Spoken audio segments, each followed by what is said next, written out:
In the quiet town of Ravenswood, where legends were whispered among the elders and shadows loomed larger than life, lived a girl named Emily. Emily was an adventurous 12-year-old with a curiosity that often led her to places she shouldn't go. One fateful afternoon, her adventures took her to the edge of Ravenswood Forest, where she stumbled upon an old, decrepit antique shop that seemed to have materialized out of nowhere. The shop was filled with relics from a forgotten era, each one more mysterious than the last. Emily's eyes were drawn to a doll sitting on a dusty shelf at the back of the store. The doll was dressed in a tattered lace dress, with porcelain skin and eyes that seemed too real. It was beautiful and eerie at the same time, and it seemed to be calling out to her. The shopkeeper, an old woman with a hunched back and piercing eyes, appeared from the shadows. "Ah, you found Annabelle," she said in a voice that sounded like the creak of an old door. "She's very special, that one.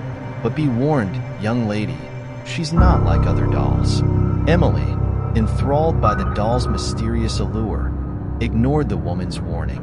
She had to have it. After some bargaining, she left the shop with Annabelle clutched tightly in her arms, unaware of the darkness she was bringing into her life. From the moment Annabelle entered her home, strange things began to happen.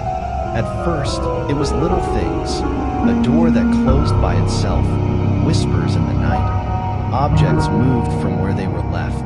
Emily's parents dismissed her stories as figments of her imagination, but Emily knew better. She could feel Annabelle's presence, could sense the malevolence that clung to the doll. One night, Emily woke to find Annabelle no longer on her shelf. The doll was sitting on her bed, its eyes gleaming in the moonlight. A chill ran down Emily's spine as she reached out to touch the doll, only for its head to turn slowly towards her, its painted lips curling into a sinister smile.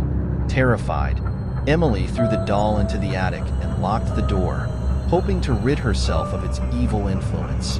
But the next morning, Annabelle was back on her bed, her dress impeccably clean despite the dust and cobwebs of the attic. Desperate, Emily told her parents everything, but they continued to dismiss her fears. Over the next few weeks, the hauntings grew more intense. Shadows moved of their own accord. Whispers became louder and more insistent, and Emily's dreams were plagued by visions of a young girl, eyes wide with terror, clutching Annabelle as if for protection. The girl in her dreams seemed to be trying to tell her something, but Emily couldn't understand. One evening, Emily's parents decided to leave her alone for the night, hoping that some solitude would calm her fears. As darkness fell, the house grew cold, and Emily felt a presence lurking just out of sight. The whispers grew louder, forming words that echoed in her mind. "Help me!" Driven by a mixture of fear and determination, Emily ventured into the attic where she had first tried to banish Annabelle. As she rummaged through old trunks and boxes, she found a journal, its pages yellowed with age. The journal belonged to a girl named Isabella, who had lived in the house over a century ago. Isabella's entries spoke of a doll she had received as a gift, a doll named Annabelle. The journal detailed how Annabelle had slowly taken over Isabella's life, haunting her dreams and twisting her mind. Isabella had tried to destroy the doll, but every attempt had failed. Her final entry was a desperate plea for help, a warning to whoever found the journal. "Annabelle is cursed. She will never let you go." As Emily read the last words, a cold hand touched her shoulder. She spun around to see Annabelle standing upright, her eyes glowing with malevolence. The whispers became a cacophony of voices, all chanting in unison, "You cannot escape." In that moment, Emily realized what she had to do. She grabbed the journal and the doll, and with a determination born of fear, she raced to the old antique shop. The shopkeeper was waiting, her eyes filled with a sorrowful understanding. "You have seen the truth," she said softly. "Annabelle's curse is ancient, but it can be broken. The doll must be returned to where it was made, to the place of its origin." With the shopkeeper's guidance, Emily embarked on a journey to the outskirts of Ravenswood, to an abandoned mansion that had once been home to a renowned dollmaker. The mansion was in ruins, overgrown with ivy and shrouded in mist. Emily entered, clutching Annabelle and the journal tightly. In the heart of the mansion, she found a hidden room filled with dolls, each one more grotesque than the last.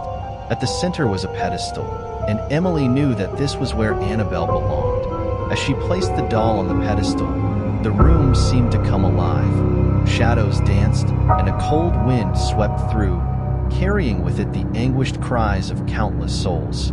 With a final, desperate effort, Emily recited the words from Isabella's journal, a ritual to bind the doll's curse.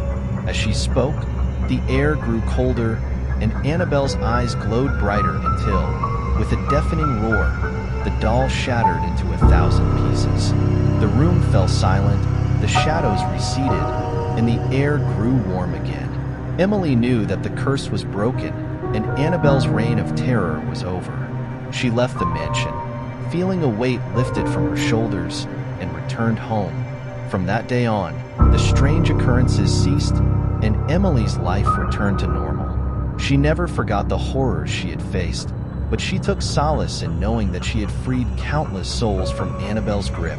The old antique shop disappeared as mysteriously as it had appeared, and Ravenswood returned to its quiet, sleepy existence. But every now and then, on cold, moonlit nights, Emily could still hear the faint whispers of those trapped souls, thanking her for her courage and reminding her of the darkness that once lurked in the shadows.